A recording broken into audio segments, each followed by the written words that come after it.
څه ته ګورې زه تا ته وایم دا اوس ته څه په فکرو کې غرق یې یو څه دې ویله هېڅ مې نه ویل خپل اخبار دې وایه ښه ما چې ویل یو څه دې ویله یا ما خو نه چې زه ته ویلې ته دې اخبار ووایه ښه سمه ده نو زه به خپل اخبار ووایم اوی صاحبه ښاغلې محترمه ماشي دا درته وایي چې بل مریض نه وغواړه اوی خو ته بېکاره ناستې تېره وغواړه واه معنا مریض به هم زه راوغواړم علاج به ور وکړم او دوا به هم ورکړم او ته دلته ماته پالتو کښېنه اوی پالتو نو چیرې ناست یم خو اخبار وایم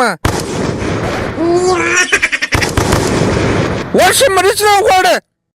اوی د چا نوبت دی ژر راسئ ډاکټر صاحب اجازه شته ورځه بیخي مې وځنډولمه ښه ته وایه څه مشکل دې دی څه به درته وایم ډاکټر صاحب دا څه ورځې مې دا پښې بیخي راکمزورې دي ته ځای یې لا نسم ولاړېدلی چرس کوې وره ویې اوی معنا ته د باندې چرس کوې اوی یا د باندې نڅ کومه که مې د باندې وڅکول بیا مې یو ځه ولټینګوي اوی سیده جواب نه څه نه کولی دا وایه چرس کوې که یې وڅکومه یې ګورې ته چرس کوې په دا خاطر ته سپورټ ته ضرورت لرې اوی ډاکټر صاحب سپورټ خو کومه هره ورځ نیم ساعت مزل کوم په چرسو پسې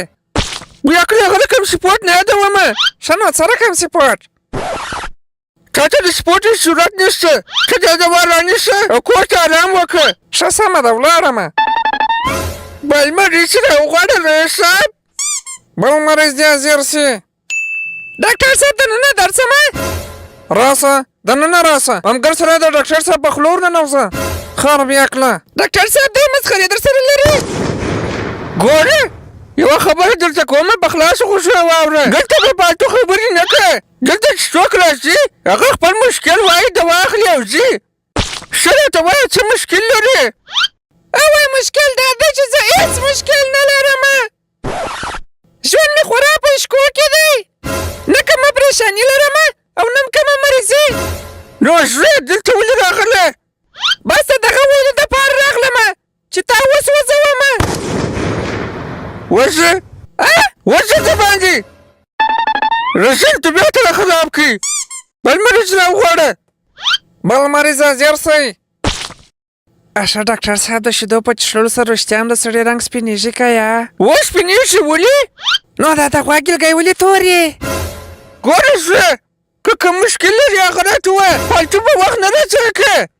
ډاکټر صاحب دا څو ورځې کېږي چې دا پیزا مې بیخي کمزورې سوې ده شی مې لا نه په یادېږي که ستا سره یو دوا ماوسته راکړه چې ویې خورمه زړه ته داسې وکړه اول زما پیس راکړه داسې نه چې د دوا بعده چې زما پیس یوسي ښه سمه ده ډاکټر صاحب زه به پیس راومه بریو اوی پسې نوبت د چا دی دننه راسه وای ډاکټر صاحب اجازه ده راشه رمده راځه راځه د ډېر وخت وروسته مې ولیدې سهارلي طبیعت یې څنګه دی وای ډاکټر صاحب څه به درته ووایم د غرۍ سیمې طبیعت خراب دی ښه دا څنګه کېدای شي تېر وخت چې مې دوا درکړه هغه چې ویوړه بلکل تا راکړه او ما ویوړه اوس زما مطلب دی چې ودې خوړه یا ډاکټر صاحب د خوراک شی خو نه و پکښې کې وای خر بیا کړې د څښلو شی پکښې کې وکړه یا وای یو سره پوړۍ پکښې کې وه وای بیا کړه یوازې دې پوړۍ وڅښله و ډاکټر صاحب یوازې مې پوړۍ وچښله ته اوس د دوا لپاره راغلی که زما د دماغ د خرابېدو لپاره وای زه به نو ستا دماغ څنګه د خراب کړمه ستا دماغ پخوالی خراب و ستا دوا در اوسه ګټه نه ده راته کړې مازې خلک خطا باسي وای خلک باید داسې ډاکټرانو پر برېتو ورتو کړي ستا خو